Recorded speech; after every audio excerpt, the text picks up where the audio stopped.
Good evening and welcome to the channel. Don't forget, if you're liking these videos, then hit that subscribe button. So I've had to change what I was planning on filming today, mainly because the weather in the West Country is absolutely horrific. It just hasn't stopped raining. And this was meant to be a filming day, but I'm not going to get any content done outside. So I just thought I'd give you a little bit of an update of what I've been doing golf-wise and with my handicap and how it's trending in the right direction.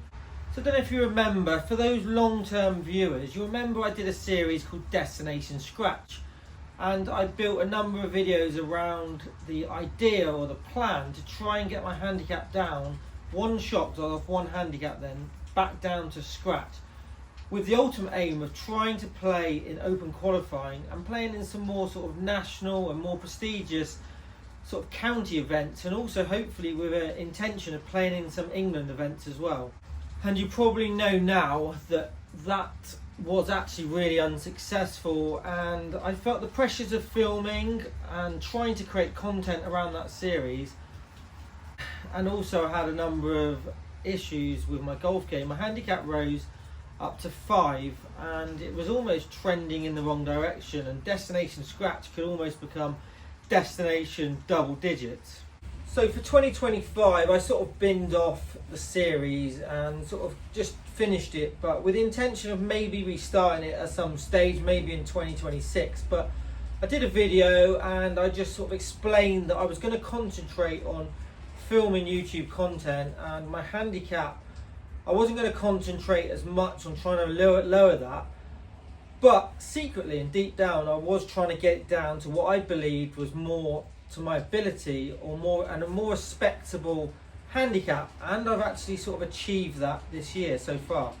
I've been putting in some practice behind the scenes. I've been sort of chipping and putting and really concentrating on my short game, which the chip in is still a little bit hit and miss. I've got more confidence with the chipping, but I do still hit the odd duff, the odd fin, the odd fat. But an area of my game which I've really improved on is the putting. I've changed putter. I've gone more Bryson inspired, so we're using the arm lock putter. There is a video that I will stick the sort of link up here too, that you can go back and look at me making that putter. And I've also adopted his actual style, trying to make a very square to square stroke, taking the wrist out and letting the bigger muscles control the stroke, and touch wood, the results have been miles better. Although I've hit lots of golf balls, I haven't worked that much on my golf swing, and my golf swing does have a number of faults, which again I've outlined earlier in the year in a previous video. But I feel that's more of a winter project where I need to try and sort the swing out, and that might ultimately be the thing that doesn't allow me to get down any lower than what I am now. So that is more like a winter project, and a series built around that could actually be quite interesting, and I think you might enjoy that at home. So during this year, going back to the original reason for this video, I got my handicap up to sort of 5.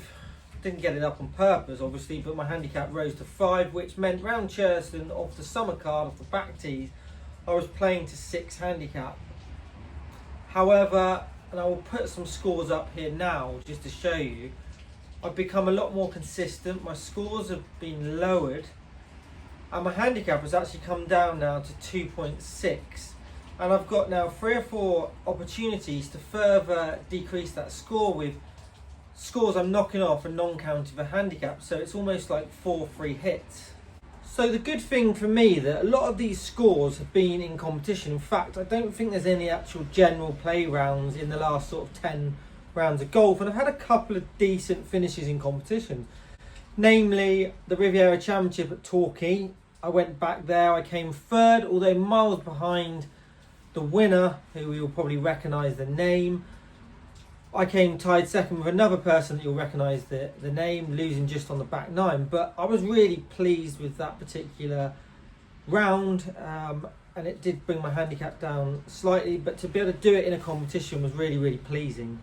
The most pleasing thing, other than the score, is that I felt that although I've not been swinging it well and I've lost a bit of control with the club face, you'll see that in some later vlogs, I've still managed, when I've not been swinging it as well as I feel like I'm capable of, and not striking as well as I feel I'm capable of, I've still been able to grind out scores and bring those scores down 2 or 3 shots and not let sort of a mid-70 round go into the 80s. So that is what I've been sort of impressed with myself personally, that my scoring and my ability to score is seemed to returning to sort of levels where when I was, 3-4 years ago, when I was sort of 1 handicap, 2 handicap. I know the question you probably wanting to ask, do I feel like I could reduce that handicap further? And the simple answer is I'm not too sure. I would think it'd be doubtful that I could get down to scratch, but I might better reduce it to sort of low 2s. That's where I feel like my levels of ability and the time I'm putting in currently will take me to. But I do feel like there's an outside possibility of getting back to scratch, which would be on top of what I feel like I've achieved with golf and with life this year. That would be like absolutely amazing, and 2025 then would feel like a really successful year. I will in sort of 2026 or late 2025 find a coach who's going to take me on a little bit and hopefully push me to that next level. I want to have regular lessons. I've struggled to find someone to get regular lessons with. I want to almost go like fortnightly or maybe even weekly and work on the swing, almost count the lesson as a bit of a practice session. So allowing that time to not only work on sort of a technical side, but also to hit balls, practice, and sort of almost assess my game weekly. And I mean, does everybody at home, how often do you have lessons? I know a lot of coaches now are tending to want to coach the person more regularly rather than sort of 3 or 4 lessons a year. But what do you feel that works best for your game? Hit it in the comment section below, so I'd like to hear your views. I'll announce my new coach once I've spoken to him again. I've had an offer of somebody quite local to where I live who's got really good studio and has got a really good launch monitor, and they're giving me the opportunity to use those facilities to make my own videos moving forward, which will be brilliant for the winter content to try, and also to add some more data, because at the moment I'm just using the Mevo, which is not ideal and not as accurate as say a quad or a Trackman. So hopefully you'll see better review videos and better videos moving forward once I've got use of those facilities, and also the use of what I would call like a full-time coach. And finally, before we change the subject, has anybody else had any sort of handicap decreases this year, and what have you done to achieve that? Have you changed equipment? Have you got a new coach? Have you dedicated more time to practicing? Let me know in the comment section below like what you've done to reduce that handicap. And finally, this video feels more like a bit of a catch-up, a quick catch-up.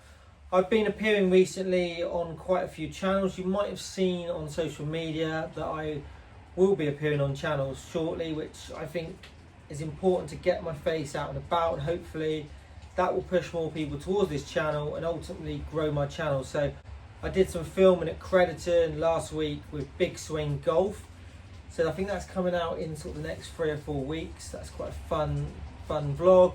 I also filmed a match which was Cornwall versus Devon. So me and Dan versus Big Oggy and Neil from Big Oggy's channel. So that will be, I think the front 9's on Dan's channel, the back 9 is on Big Oggy's channel. So I'll be appearing on their channel shortly as well. And me and Dan are also filming some content.